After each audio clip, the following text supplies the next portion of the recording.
हाय dear future company secretaries, बस कुछ दिन में हमारे एग्जीक्यूटिव के एग्जाम्स है and I thought before exams जो भी लेटेस्ट अमेंडमेंट है मैं आपके साथ डिस्कस करूं। Company secretaries of the future, please मेरी बात ध्यान से सुनो। Taxation paper is relatively very easy. Direct tax के अंदर आपको इन चीजों का ध्यान रखना है, ध्यान से सुनो। 5 heads of income, house property, salary, PGBP, capital gain, IOS, residential status, chapter 6 से सेक्शन 80C टू 80U के deductions and then miscellaneous chapter, जैसे कि पैन कार्ड क्या होता है, आधार कार्ड क्या होता है, इनकम टैक्स असेसमेंट क्या होता है, इनकम टैक्स रिटर्न्स क्या है, उसका ड्यू डेट क्या है, सब चीजों का मैंने क्लास में मेगा चार्ट दिया है। अगर आपको इसमें से कोई भी फाइल चाहिए, do let me know. And special focus on section 115 BSE कि सेक्शन 115 बीएसई और नॉर्मल टैक्स रिजीम, मतलब कि जो ऑप्ट आउट रिजीम है, उसके अंदर क्या फर्क है। तो section 115 BSE is your default tax regime, इसको मैं कंसेशनल टैक्स रिजीम या 115 बीएसई भी बोलता हूं क्लास में। दूसरी स्कीम है optional tax regime, also called as opt out, and scheme with deductions and exemption. तो ये दोनों का क्या फर्क है, ये आपको रिवाइज करके जाना है। ये हो गया डायरेक्ट टैक्स। इनडायरेक्ट टैक्स में जीएसटी में स्टूडेंट्स मेरी बात बहुत ध्यान से सुनो। सबसे पहले तो सप्लाई क्या है, सप्लाई के डेफिनेशन में क्या क्या आता है। Supply is the point of tax. Supply के डेफिनेशन के अंदर क्या क्या आएगा। Apart from that what is schedule 1, schedule 2, schedule 3। Schedule 3 में आइटम दिए विच आर नॉट सप्लाई, 1 और 2 में आइटम्स दिए which are supply. Apart from that composite supply, mix supply, time and place of supply. इसके अलावा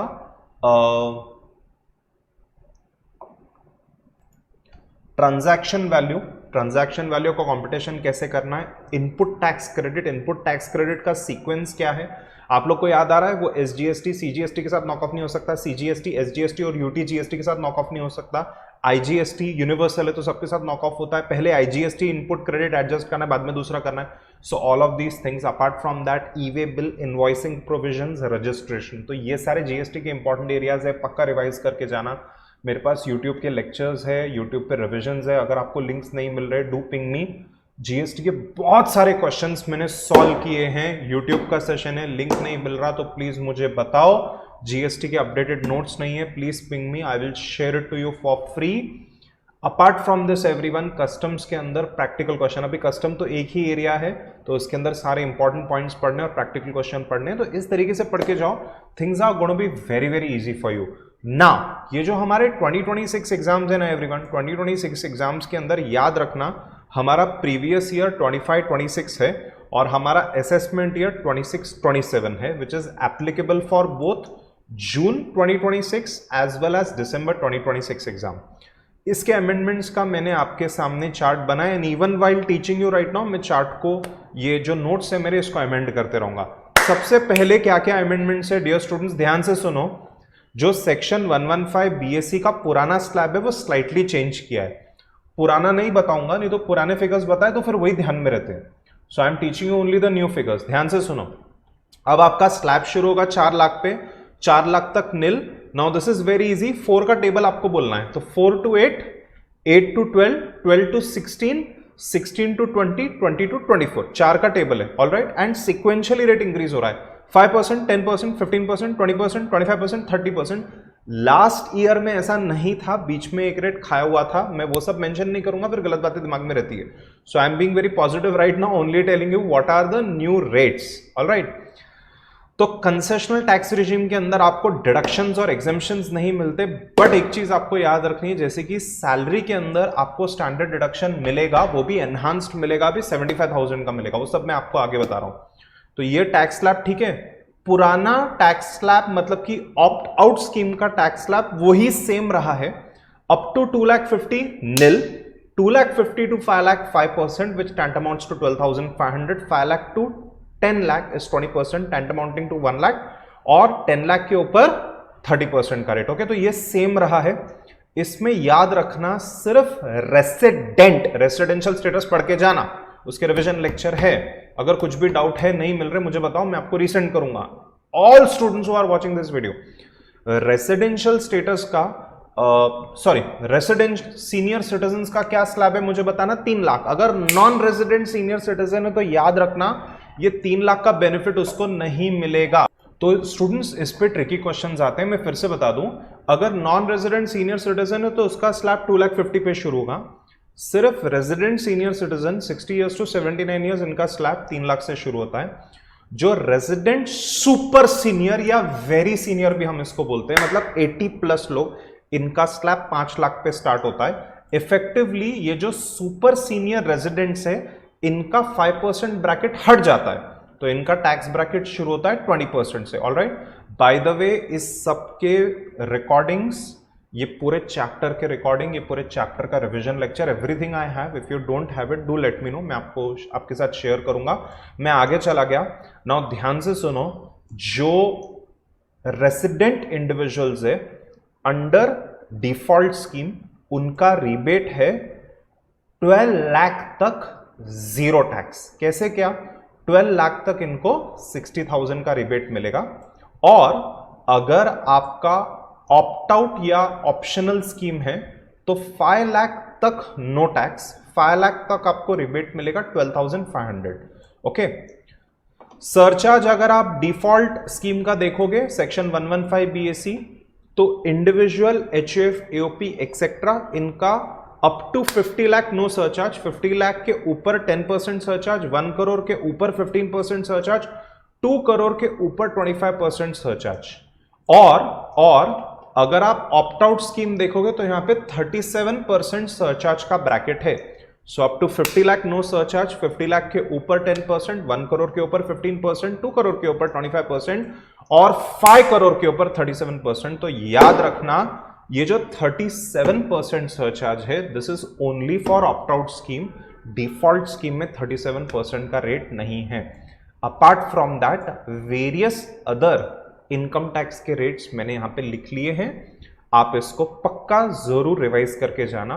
one important thing I wanted to tell you, अभी तक जो फॉरेन कंपनीज थी ना एवरीवन, उसका टैक्सेशन रेट 40% था, अभी उन्होंने उसको 35% किया है। So this is a note वर्दी अमेंडमेंट, ये सारे इंपॉर्टेंट अमेंडमेंट्स याद रख के जाओ।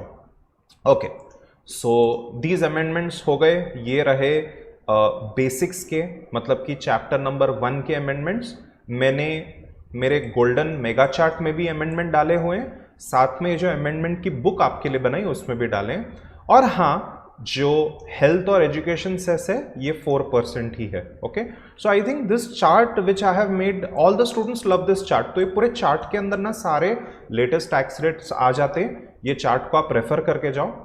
मैं आगे चला गया। Yes, harmonisation of significant economic presence, applicability with business connection, section 9. All right everyone. So आपको तो पता ही है कि कंपनीज का जो रेजिडेंशियल स्टेटस होता है उसका क्या डेफिनेशन है। मैं जरा थोड़ा पिन पॉइंट करके आपको ये चीज बता देता हूं। Now see, very honestly speaking, eight intermediate level, मध्यम लेवल में, एग्जीक्यूटिव लेवल के अंदर आप लोगों को ज्यादा ये सेक्शन का टेंशन लेने का जरूरत नहीं है, बट बिकॉज ये लेटेस्ट अमेंडमेंट है तो डेफिनेटली यहां से कुछ आ सकता है। मैं आपको पूरी प्रोविजन पढ़ के बता रहा हूं, फिर मैं आपको एक्सप्लेन कर रहा हूं विद एन एग्जांपल कि क्या हुआ था। Student, section 9 clause 1 inter 9(1) clause 1 inter alia provides that all income accruing or arising whether directly, indirectly, through or from any business connection be deemed to accrue or arise in India। But ये section में एक चीज दी हुई थी कि अगर आप export के लिए इंडिया में आते हो, ध्यान से सुनो everyone, if you are a foreign company like an American company और आप एक्सपोर्ट के लिए इंडिया में आते हो और आप गुड्स खरीदते हो, तो then you were exempt. However उन्होंने बाद में एक्सप्लेनेशन 2A ऐड किया, सुनते जाओ, जिसमें लिखा कि business connection in India and economic significant economic presence, जिसको हम SEP बोलते हैं, shall mean transaction in respect of any goods carried on by any non-resident with any person in India। So students, ये सब जाने दो, मैं आपको एकदम सरल भाषा में बताता हूं। बेसिक रूल क्या है सेक्शन 9 सबसेक्शन 1 क्लॉज 1 का, that income arising directly or indirectly through business connection in India is deemed to accrue or arise in India and therefore it can be taxable in India. So अगर कोई foreign company है जिसका sufficient business connection है India के अंदर, तो उनके ऊपर वो हिसाब की टैक्स लायबिलिटी आ जाएगी.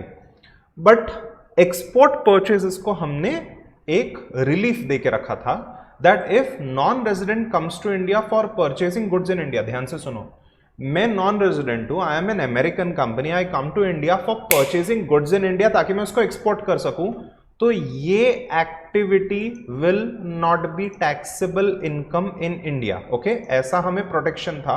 बट उसके ऊपर फिर से there was the stupid concept of ACP, significant economic presence, जिसके तहत इनकम टैक्स ऑफिसर ये बोल सकता है कि आपका activity even though exempt will fall in taxable income in India. Okay, तो सिग्निफिकेंट इकोनॉमिक प्रेजेंस मतलब कि बिजनेस कनेक्शन है आपका. So this was mainly for digital economy taxation, or SEP includes transaction by non-resident with person relating to goods, services, property, digital activity. Even without physical presence, foreign entity could have business connection. मैं आपको फिर से बता रहा हूं क्या हुआ.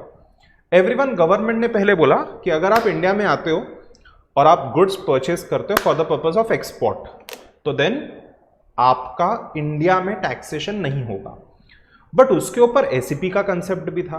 ACP का कंसेप्ट बोलता है कि अगर आप इंडिया में आके कुछ बिजनेस एक्टिविटी करते हो तो it can be said that you have business connection. तो असेसिंग ऑफिसर जो एक्सेप्शन एक्सपोर्ट को दिया उसको बाईपास करके एसीपी के नाम पे आपसे टैक्स चार्ज कर सकता था, उसको ठीक कर दिया है. That problem is now solved. So the wording, as I told you, the wording of ACP was very wide. It included transaction in respect of any goods carried out by non-resident with any person in India. Now technically even purchase of goods in India for export could fall under SEP. उसको भी हमने ठीक किया है. Amendment से क्या हो गया मुझे बताना, कि जो भी ट्रांजैक्शन या एक्टिविटी है which are confined to purchase of goods in India shall not constitute SEP, significant economic presence. तो पहले क्या हो रहा था, एक्सपोर्ट वाली ट्रांजैक्शन को हमने एग्जेम्प्ट किया था, बट एसीपी के नाम पे उस पर टैक्स चार्ज कर सकते थे. अब क्लैरिफाई किया है कि अगर कोई भी यूएस एंटिटी या बाहर की company, non resident entity, India में आ गई गुड्स परचेस करने फॉर एक्सपोर्ट, तो वो एससीपी में नहीं ऐड होंगे. Absolutely okay everyone. इसका ये मतलब है कि अगर नॉन रेजिडेंट इंडिया में गुड्स परचेस करते हैं, फॉर एक्सपोर्ट करते हैं और कोई बिजनेस एक्टिविटी नहीं करते हैं, तो business connection through ACP arise नहीं होता. Income is not deemed to accrue in India. इनको इंडिया में टैक्स नहीं पे करना है. और देखो छोटा सा एग्जांपल मैंने यहां पे डाल दिया है. एक यूएस कंपनी जो इंडिया में आ गई और 50 करोड़ के गुड्स खरीद रही है from Indian suppliers. The goods are exported to USA. The company has no office in India. Under old explanation ये एक्टिविटी टैक्स नेट में आ सकती थी, but as per the new amendment अब ये टैक्स के नेट में नहीं आएगी. Absolutely okay everyone. So US company remains outside Indian taxation after amendment. So ये है सिर्फ clarification that non-resident entity coming to India for export of goods will not be deemed to have SEP, significant economic presence. Therefore you are safe. No Indian taxation. Easy? Okay? हम आगे चले गए अब. Okay. सो ये देखो मैंने क्या किया है. ये जो बाकी के अमेंडमेंट्स है ना everyone, which are not very much relevant for intermediate syllabus, but you know what, इसमें एक आध क्वेश्चन वो लोग पूछ सकते हैं. तो जो बाकी के अमेंडमेंट है मैंने उसको डिटेल में भी लिखा है और मैंने एकदम शॉर्ट में कंसाइज मैनर में लिखा है. जो शॉर्ट में लिखा उतना पढ़ के जाओ. शॉर्ट वाला पार्ट देखो मैंने आपके लिए ग्रीन में हाईलाइट किया है. As I am taking this session I am amending my note so that it becomes simpler for you. So सबसे पहले अमेंडमेंट टू सेक्शन 10 4E. आपको याद आ रहा होगा section 10 talks about income not forming part of total income, in short exemption section. Earlier exemption was available to non resident on income from non deliverable forward contract offshore derivative instrument and OTC derivatives, मतलब over the counter, when entered into offshore banking unit and IFSC. Now IFSC क्या है? International financial service centre, जो gift city है गुजरात गांधीनगर में, right? इसके बारे में हम लोग ने पढ़ा है. अगर आपको नहीं पता you can just Google it. So IFSC is a special economic area जहां पे हम ऐसे ट्रांजैक्शंस करते हैं जिससे फॉरेन इन्वेस्टमेंट और फॉरेन इनफ्लो इंडिया के अंदर आए in very simple layman terms, okay, और बहुत कुछ वहां पे होता है. So, the exemption is now extended even when such transactions are entered with foreign portfolio investors which are located in IFSC units subject to prescribed conditions. By the way, these amendments, are not very much relevant for you, but still मैं एक बार cover करवा के ले रहा हूँ, क्या पता exam में छोटा सा क्वेश्चन आ जाए. इसका पर्पस है to promote derivative and financial market activities in IFSC. Then everyone, उसके बाद में है amendment to section 10(4)(h) and section 10(34)(b). Earlier tax exemptions were available only for aircraft leasing business in International Financial Service Center. अब similar benefits are extended to ship leasing business also. Therefore, सबसे पहले section 10(4)(h) capital gain exemptions are now available to non-residents or IFSC units on transfer on shares of IFSC units engaged in ship leasing. बच्चों, aircraft, ship leasing, ये सब बहुत important sectors है. इससे हमारा globalised growth होता है. India में ये सारे ट्रांजैक्शंस होने से हमें बहुत फायदा होता है. आपको तो पता ही है, एयरक्राफ्ट और shipping activity is very important for transport of passengers and transportation of goods, right. Okay, मैं आगे चला गया. इसी के लिए बहुत जरूरी एग्जेम्पशंस है. सेक्शन 10(34)(b) डिविडेंड एग्जेम्पशन देती है जब IFSC ship leasing company pays dividend to another IFSC ship leasing unit. Purpose क्या है इसका? एयरक्राफ्ट लीजिंग एक्टिविटी तो एनकरेज कर ही रहे हैं आईएफएससी में, शिप लीजिंग बिजनेस भी एनकरेज कर रहे हैं. आईएफएससी के बारे में जल्दी से नोट्स दे देता हूं. ये देखो, यस, ये देखो एवरीवन, तो ये रहे मेरे सीएस एग्जीक्यूटिव ईसीआईपी के नोट्स फेमा के, और उसके अंदर हमने आईएफएससी पढ़ा था. तो जिसको भी पता नहीं है कि आईएफएससी क्या है, so IFSC is the international financial service centre, और इंडिया के अंदर गुजरात गांधीनगर में गिफ्ट सिटी है. और ये जो आईएफएससी होता है, it functions as an offshore financial jurisdiction within India, just like an SEZ. तो इसका जो टेरिटरी है वो डोमेस्टिक टेरिटरी एरिया से अलग माना जाता है, और यहां पे आपको अमेजिंग कंसेशंस मिलते हैं इन टर्म्स ऑफ टैक्सेशन, ताकि हम ये सारे इंटरनेशनल बिजनेसेस और इवन डोमेस्टिक बिजनेस और क्रॉस बॉर्डर फाइनेंशियल ट्रांजैक्शंस को एनकरेज कर सके. ऑलराइट, इसके बारे में आप और आगे पढ़ सकते हो. So that is IFSC. वापस से मैं अपने सिलेबस में चला गया, हम नीचे आ गए. Amendment to section 10(10)(d). ये देखो एवरीवन, अपने नोट्स को मैं अमेंड कर रहा हूं, आपके सामने मैं अमेंड कर रहा हूं, ध्यान से देखो. Amendment to section 10(10)(d). So students, आपको तो याद आया ही होगा जो एग्जेम्पशन है on maturity proceeds of life insurance policies, ये आपको डिनाई किया जाएगा, आपको एग्जेम्पशन नहीं मिलेगा अगर आप बहुत अमीर ज़्यादा हो और आपकी बड़ी बड़ी पॉलिसीज है, जैसे कि 2.5 lakh for ULIPs and 5 lakh for other insurance policy. I will repeat again. अगर normal person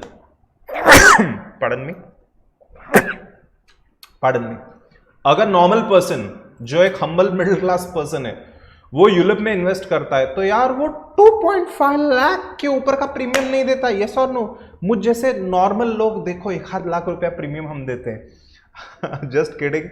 I am blessed with so many things including financial stability. So yes dear students, जो अमीर लोग हैं जिनका 2.5 लाख के ऊपर यूलिप और 5 लाख के ऊपर प्रीमियम की अदर लाइफ इंश्योरेंस पॉलिसी जाती है, उनको एग्जेम्पशन नहीं मिलता है in life insurance policy. Couple of years ये अमेंडमेंट आया था. Now policies issued by IFSC, वही अपनी गिफ्ट सिटी वाली insurance intermediary offices to non residents, this premium limit condition will not apply. इसी के लिए these policies remain fully exempt even when premium exceeds the limit. इसका purpose ये है कि जो आईएफएससी इंश्योरेंस प्रोडक्ट्स है हमारे, वो ग्लोबली कॉम्पिटिटिव हो जाए. फिर से बताता हूं, ULIP based insurance policies 2.5 lakh के ऊपर प्रीमियम, और दूसरी लाइफ इंश्योरेंस पॉलिसी 5 लाख के ऊपर प्रीमियम, ये पॉलिसीज का मैच्योरिटी प्रोसीड एग्जेम्प्ट नहीं होता. बट आईएफएससी इंश्योरेंस कंपनी में कितने का भी इंश्योरेंस पॉलिसी हो, मैच्योरिटी प्रोसीड्स एग्जेम्प्ट होगा. Is this okay everyone? ठीक है. तो मैं फिर से बता रहा हूं, ये जो ग्रीन में यहां पे मैंने लिखा है ना, ग्रीन में, ये इतना पढ़ के जाना and you will be golden. Okay, इतना पढ़ो, इतना रिवाइज करो। If there is any doubt, any query, you can directly ping me on my private mobile number which I have mentioned all throughout my notes. ये देखो मेरा private mobile number क्या है, 7711037777। यहाँ पे आप मुझे डेफिनेटली पिंग कर सकते हो। मैं आगे चला गया everyone. Next exemption is partial withdrawal from NPS Vatsalya योजना। ओके, सो एनपीएस वत्सल्य योजना क्या, मैं आपको जल्दी से बताता हूं। एनपीएस मतलब कि नेशनल पेंशन स्कीम। मैं खुशी खुशी नेशनल पेंशन स्कीम में भी इन्वेस्ट करता हूं, सो मेरा भी इसमें इन्वेस्टमेंट है। नेशनल पेंशन स्कीम का ये फायदा है कि हर साल आप एक अमाउंट इन्वेस्ट कर सकते हो स्कीम के अंदर। You get various deductions chapter 6A के अंडर। लाइक मुझे section 80 CCD sub section 1B के तहत एडिशनल 50,000 का डिडक्शन मिलता है। फिर ये एनपीएस में क्या होता है, जब आप रिटायर हो जाते हो तो फिर रिटायरमेंट के बाद आप ये पैसा विड्रॉ कर सकते हो, which is fully exempt. Now what is NPS Vatsalya scheme? NPS Vatsalya scheme ये माइनर्स के लिए है, लीगल गार्डियंस माइनर के लिए एनपीएस का एक अकाउंट ओपन करते even before them attaining the age of 18।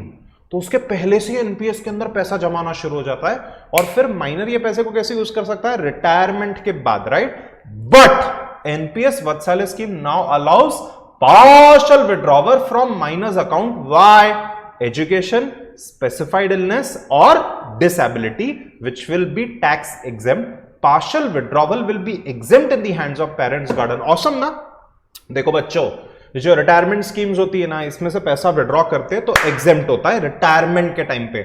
आप प्रीमेच्योर विड्रॉवल कर रहे हो, आप रिटायरमेंट से पहले पैसा विड्रॉ कर रहे हो तो वो टैक्सेबल होगा ना, बट वो भी यहां पे एग्जेम्प्ट होगा क्योंकि एजुकेशन, स्पेसिफाइड इलनेस और डिसेबिलिटी के लिए आपको पैसा लग रहा है, तो इसके ऊपर टैक्स लेवी करना अनएथिकल होगा। ये हमारी देश की जनता को प्रोटेक्ट किया जा रहा है by income tax authorities, by the law, by the finance ministry. और देखो कितनी दयालु है हमारी government, right. So withdrawal shall not exceed 25% of contribution which is made by parent or guardian and you should be in compliance with PFRD मतलब Pension Fund Regulatory Development Authority rules. This is absolutely fine everyone. So NPS Vatsalya में से पहले पैसा withdraw करना tax free possible नहीं था, up to 25% अब आप विड्रॉ कर सकते हो। बोलना कौन सी सिचुएशन में, एजुकेशन, स्पेसिफाइड इलनेस मतलब हेल्थ केयर एंड डिसेबिलिटी, वो भी हेल्थ केयर में आता है। This is absolutely fine everyone. ठीक है, मैं आगे की स्कीम में चला गया। चलो आगे का स्कीम देख लो एवरीवन, मैंने यहां पे शॉर्ट में नोट्स बना दिए। Now there is amendment to section 1023FE। Section 1023FE दो चीजों में आपको एग्जेम्पशन देगी। सबसे पहले sovereign wealth funds and number 2 pension fund on specified income from investments in India. So there are two major amendments. सबसे पहले protection after section 50A amendment, जो फाइनेंस एक्ट 2024 है, it treated the gains from unlisted debt security as short term capital gain irrespective of holding period. This could have denied exemption earlier available on long term capital gain. अब ये clarify किया गया है that the exemption under the scheme will continue even if LTCG is deemed as short term capital gain under section 50A. Investment की deadline extend हो गई है। पहले इन्वेस्टमेंट आपको करना था अप टू 2025 मतलब 31 मार्च 2025 और अभी एक्सटेंड करके कर दिया 31 मार्च 2030। दिस इज एब्सोल्युटली ओके, 5 साल और ऐड कर दिए हैं। Now to be very honest dear students, ये इंटरमीडिएट लेवल, एग्जीक्यूटिव लेवल में इतना इंपॉर्टेंट नहीं है, बट अमेंडमेंट हुआ है तो क्या पता पूछ ले, तो ये पक्का से रिवाइज करके जाओ, पढ़ के जाओ। मैं आगे चला गया, आगे चला गया, आगे के amendment everyone, amendment in income from house property. मुझे पता है कुछ ऐसा खास अमेंडमेंट नहीं है उसके अंदर, बट मैंने ऑलरेडी मेरे क्लास नोट्स के अंदर एक चेंजेस करके रखे हैं, तो मैं आपके सामने वो सारे चेंजेस पुल आउट करके मेरे अमेंडमेंट नोट्स में डाल रहा हूं। इससे डेफिनेटली आप लोगों को फायदा होगा।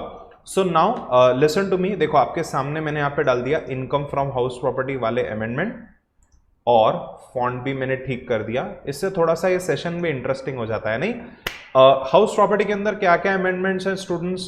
नॉट रियली कुछ एज सच मेजर अमेंडमेंट नहीं है। एक ऐसा बवाल हुआ था कि जो एयरबीएनबी है, जो लोग अपने घर को एज गेस्ट होस्टिंग यूनिट्स बनाते हैं, तो वो लोग पहले उसको बिजनेस इनकम में चार्ज कर रहे थे, और अब आपको income under the head house property में इवन एयरबीएनबी के रेंटल चार्ज करने होंगे। This is really not relevant for our syllabus honestly speaking. बाकी सब कुछ सेम रहा है। दो घर का जीएवी आपका निल होता है। मैं आगे चला गया, आगे चला गया, आगे चला गया। No major change in house property. Okay, उसके बाद में आपके सामने मैं अगले चैप्टर में चला गया which is income under the head salary. Salary के अंदर दो मजेदार चेंजेस है। Are you ready for this? So ये देखो, नीचे भी मैंने लिखा हुआ है स्पेसिफाइड एम्प्लॉय का, बट यहाँ पे मैंने ऑलरेडी ना क्लास के दौरान इतनी मेहनत से ये चार्ट्स बनाए थे, तो वो भी आपके सामने मैंने डाल दिए। ये नोट्स मैं आप लोग को अभी सेंड कर रहा हूँ। जो स्टूडेंट्स एडी सिंह सर के स्टूडेंट्स नहीं है, you ping me on which number? 771103 7777. I'll send you this file. This file is helpful for CA, CS, CMA, all intermediate levels. Okay, even final level में जितना relevant है students उसको refer कर सकते हैं। Okay, so income from salary सबसे पहले तो याद रखना, स्टैंडर्ड डिडक्शन सेक्शन 16 के तहत कितना है मुझे जल्दी से बोलो। It is 50,000 for opt out scheme, but जो डिफॉल्ट टैक्स रिजीम है उसको 75,000 किया है। याद रखना, ऑप्ट आउट स्कीम में 50,000 और सेक्शन 115 बीएससी में 75,000। प्लीज ये चीज याद रखो। ओके, टैक्स स्लैब्स रिवाइज हो गए, मैं आपको ऑलरेडी बता चुका हूं। रिबेट रिवाइज हो गया, मैं आपको ऑलरेडी बता चुका हूं। स्पेसिफाइड एम्प्लॉय, ओ अब तक स्पेसिफाइड एम्प्लॉय का डेफिनेशन था आपकी पगार 50,000 अगर पर एनम से ज्यादा है तो आप स्पेसिफाइड एम्प्लॉय हो, है ना। यू आर अ डायरेक्टर और you are holding substantial interest in the entity 20% what not, and 50,000। It was so funny, हम लोग सब इतना हंसते थे उसको। एवरीवन, अब उसका लिमिट कर दिया है 4 लाख। वैसे ही ओवरसीज मेडिकल परक्विजिट्स का लिमिट था, देखो नीचे मैंने यहां पे लिखा है, इट वाज अर्लियर 2 लाख। अगर आपकी सैलरी 2 लाख क्रॉस नहीं होती तो ही आपको अब्रॉड जाके इलाज कराने का मेडिकल परक्विजिट मिल रहा था। Now that limit has been increase to 8 lakh. Please बच्चों ये चीजें याद रखो, ठीक है। मैं फिर से बता दूं, पहले जो 2 लाख की पगार वालों को एग्जेम्पशन था, अब वो 8 लाख की पगार वालों को एग्जेम्पशन मिलेगा, याद रखना। और क्लास में मैंने इन डेप्थ ये चीज बताई है, तो आप अपने मॉड्यूल या क्लास नोट्स में जाके चेक कर सकते हो। अच्छा, एचआरए का एग्जेम्पशन 40% मुंबई, कोलकाता, चेन्नई और दिल्ली, ये 4 सिटीज को ही 50% है हमारे सिलेबस में, याद रखना। हमारे सिलेबस में ये 4 सिटीज ही है। इसको मैं शॉर्ट में बोलता हूं MCKD, मुंबई, चेन्नई, कोलकाता, दिल्ली। यही सिटीज को 50% का लिमिट है। बाकी सारी cities including Pune, Bengaluru etcetera को 40% का लिमिट है एचआरए के एग्जेम्पशन के फॉर्मूले के अंदर। अब ये 1 अप्रैल 2026 से उन्होंने चेंज कर दिया, बट वो 2026 एग्जाम को रेलेवेंट नहीं, वो 2027 एग्जाम को रेलेवेंट है। तो प्लीज ये चीज आप याद रखना। ओके, ठीक है। बाकी और कुछ चेंज नहीं है। मैं आगे चला गया,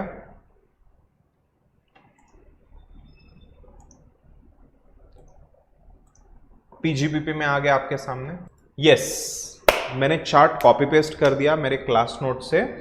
सो डियर स्टूडेंट्स, अगेन पीजीबीपी में कुछ भी चेंज नहीं है। सारी लिमिट्स, ऑडिट की लिमिट एंड यू नो कौन से लोग प्रिजम्पटिव टैक्सेशन में रहेंगे, सेक्शन 44, एडी, एडीए, एई, वो सबका लिमिट सब कुछ सेम है। बट मैंने आपको बताया ना एवरीवन कि rental income versus business income.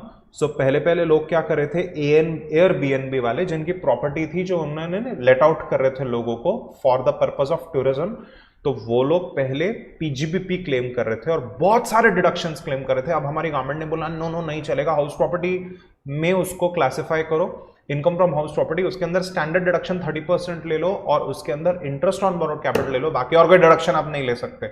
Okay, बाकी पीजीबीपी में कोई चेंज नहीं है। मैं आपके सामने कैपिटल गेन में जा रहा हूं। I M in capital gain now.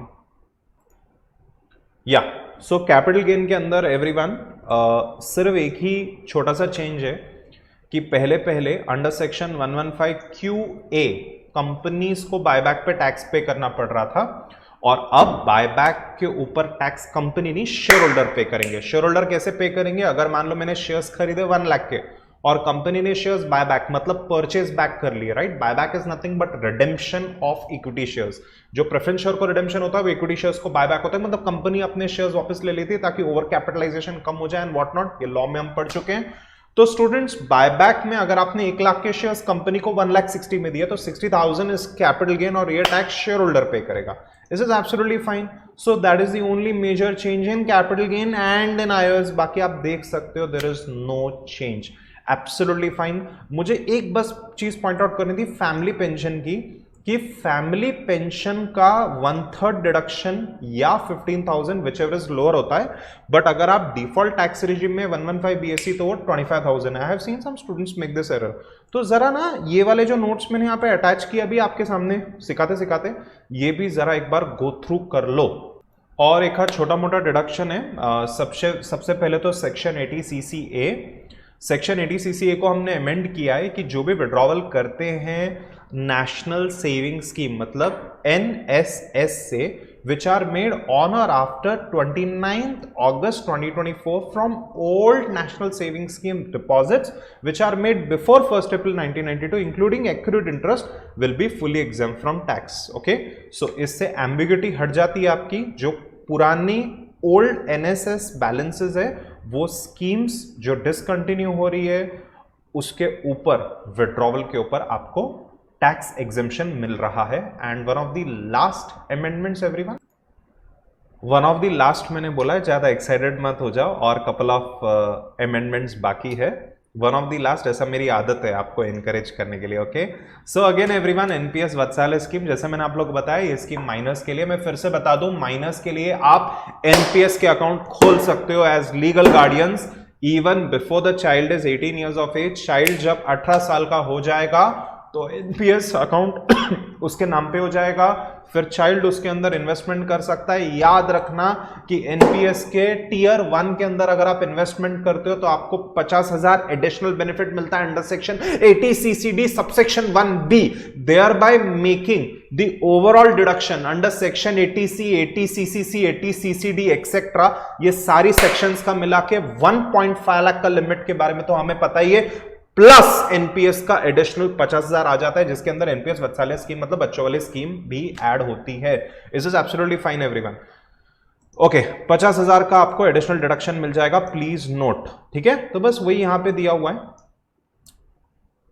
एक बार ये स्कीम पढ़ लो. देखो मैंने यहाँ पे सारे पॉइंट्स ऐड कर दिए और मैंने आपको ये भी बता दिया है कि up to 75% you can withdraw for your education specified illness और योर डिसेबिलिटी. ठीक है, ओके. और एवरीवन, टैक्सेशन के इनकम टैक्स रिटर्न के अभी ड्यू डेट्स क्या है? या before I go to the due date, और एक छोटी सी चीज थी कि जो स्टार्टअप्स है उनका टैक्स बेनिफिट का जो सेक्शन है सेक्शन 80 IAC, इसका टाइम लिमिट उन्होंने बढ़ा दिया है और अब वो सारी स्टार्टअप्स जो इनकॉर्पोरेट हुई है अप टू 1 अप्रैल 2030 उनको भी बेनिफिट मिलेगा टैक्स एग्जेम्पशन का, टैक्स हॉलिडे का. ऑलराइट, इनकम टैक्स रिटर्न की क्या ड्यू डेट्स है मैं ऑनेस्टली बोलूं क्या, because this is 2026, this is the next year syllabus. मेरे हाथ में ना खुजली होती है. ओके, नंदलेस अभी का जो करंट इनकम टैक्स रिटर्न्स का ड्यू डेट है वो ऐसा है. जो नॉर्मल रिटर्न्स है उनका 31 जुलाई, बिजनेस प्रोफेशन के नॉन ऑडिट केसेस 31 अगस्त, presumptive taxation non audit cases 31 अगस्त, टैक्स ऑडिट के एसएससीज 31 अक्टूबर एक्सेट्रा. ऑलराइट, फिर ट्रांसफर प्राइसिंग का 30 नवंबर, ये सब तो हमें पता ही है. तो प्लीज नोट ये अगस्त थोड़ा सा हटके है ये टाइम. अदरवाइज हम लोग ने भी हमारे सिलेबस में क्या पढ़ा है कि आईटीआर नॉन ऑडिट केसेस में 31 जुलाई 31 जुलाई ड्यू डेट होती है, ऑडिट एसएससीज को 31 अक्टूबर और transfer pricing audit section form number 3CEB तो उसके अंदर 30 नवंबर का ड्यू डेट होता है. ऑलराइट, बिलेटेड रिवाइज रिटर्न का भी ड्यू डेट मैंने यहाँ पे डाल दिया है. बाकी कुछ जेनरिक पॉइंट्स है एवरीवन, इसको पढ़ लेना. ठीक है, इसको पढ़ के ले लो. और टीडीएस थ्रेशोल्ड्स, टीडीएस में क्या चेंजेस हो ये भी आपको बता रहा हूं. हाँ, तो टीडीएस थ्रेशोल्ड एक बार देख लो. कुछ केसेस में जैसे इंटरेस्ट ऑन सिक्योरिटी डिविडेंड, यहाँ पे थ्रेशोल्ड रिवाइज करके 10,000 हो गया है. विनिंग फ्रॉम लॉटरी में भी 10,000, हॉर्स रेसेस 10,000. आपको याद आ रहा होगा ये हमारी 30% वाली सेक्शन है कैजुअल इनकम की. ओके, और बाकी का भी लिस्ट मैंने यहाँ पे दे दिया है. एंड डियर स्टूडेंट्स, एक बार गो थ्रू करो ये सारे नोट्स को. जितने भी इंपॉर्टेंट अमेंडमेंट्स थे which are relevant for your 2026 exam मैंने यहाँ पे कवर किए हैं. नोट्स 24 पेजेस के, आपके सामने मैंने कुछ और पेजेस ऐड कर दिए, सो अबाउट 24-25 पेजेस के मेरे नोट्स है। पक्का से ये डायरेक्ट टैक्स के सारे नोट्स पढ़ के जाओ। आपको अगर एडिशनल कंटेंट चाहिए, आपको कुछ भी हेल्प चाहिए, आप बेझिझक पिंग करो मुझे on 7711037777। I am professor CA CMA AD Singh. My blessings are always with you. Blessings of Ma Saraswati are with you. You are going to clear in forthcoming attempt. You are going to become a professional. I will see you at your final level.